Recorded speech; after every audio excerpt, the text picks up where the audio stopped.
All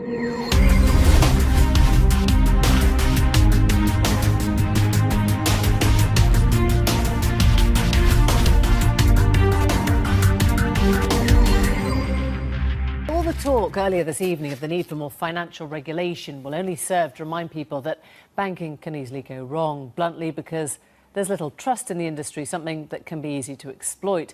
So imagine a system of transacting money that was actually fraud-proof. It exists. It's called blockchain, and it's the model on which Bitcoin, the virtual currency, is built. Is this the stuff of revolution? David Grossman takes a look. Think of writing, think of printing, think of the telegraph or wireless. Or, in many of our lifetimes, think of the internet and smartphones. Technologies that have changed everything. So radical that before they hit, they're almost impossible to imagine. And yet, a few years after, it's life without them that defies imagination.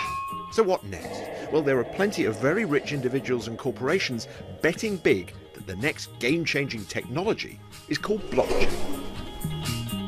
We see the power of what this blockchain can become. Venture capitalists see this. But even more exciting is the disruptive minds of entrepreneurs are seeing the power of this. And they're building new businesses in new paradigms that are going to change the shape and the face of all industries. At the forefront of this race to exploit blockchain are the financial institutions. From the bank's perspective, one of the reasons they got in trouble is because they didn't trust each other. Blockchain, at its heart, is a system that allows people that don't trust each other to trust each other. That's very, very useful for a banking system that, let's face it, got into trouble because it did not trust each other. Okay, so enough with the drum roll. What exactly is blockchain? Well, it comes from the shady, anarchic world of Bitcoin. Bitcoin is a self-regulating digital currency. It doesn't need a central bank in charge. How? Well, it uses a blockchain. This is an immutable ledger of who owns what. Every time bitcoins are transferred, another block of data is added to the chain. Like the DNA in every cell, a complete copy of the blockchain is held by the entire network of users. Therefore, if you tried to cheat the currency, trying to spend what you haven't got, well, everyone else would know. But this same technology, many believe, could be used to track anything of value. The technology enables the transfer of those currencies that have been created, Bitcoin being one of hundreds, if not thousands, of currencies that exist today. But it's also the ability to transfer value in ways that we haven't seen before, that extend well beyond financial services. It can go into, for example, a retailer that wants to be able to verify that their goods that they are marketing as organic in their grocery store.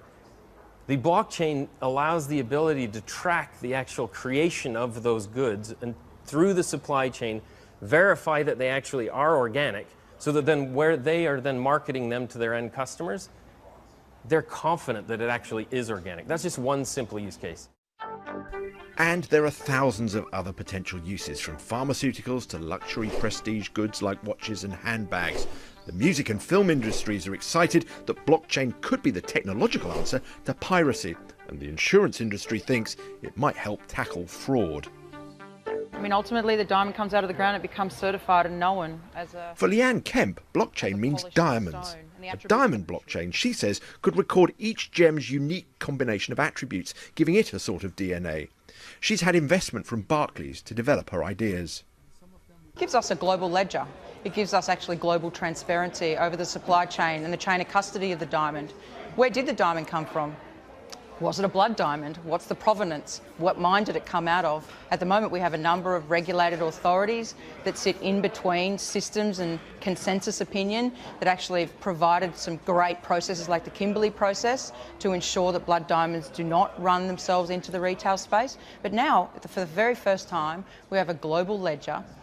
It's permanent and immutable, so therefore I can't change the record.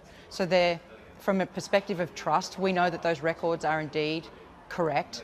Blockchain actually holds out the prospect of smart contracts. That is, contracts that police and enforce themselves. For example, suppose a car makes a journey. A road use payment could automatically be triggered. No need for a big central database, no need for enforcement authorities. However, not everyone is convinced.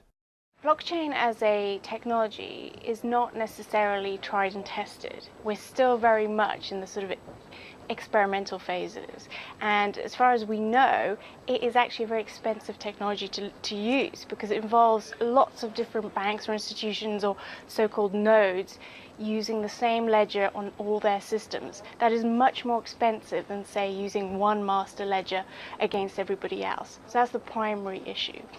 The secondary issue is whether or not it actually works. And that's what all this money and research is trying to find out. Because if it works, blockchain holds out the prospect of fraud-proof, cheaper transactions, liberating businesses and markets to develop in ways we can't yet imagine. Let's see, David Grossman. Well, that's all.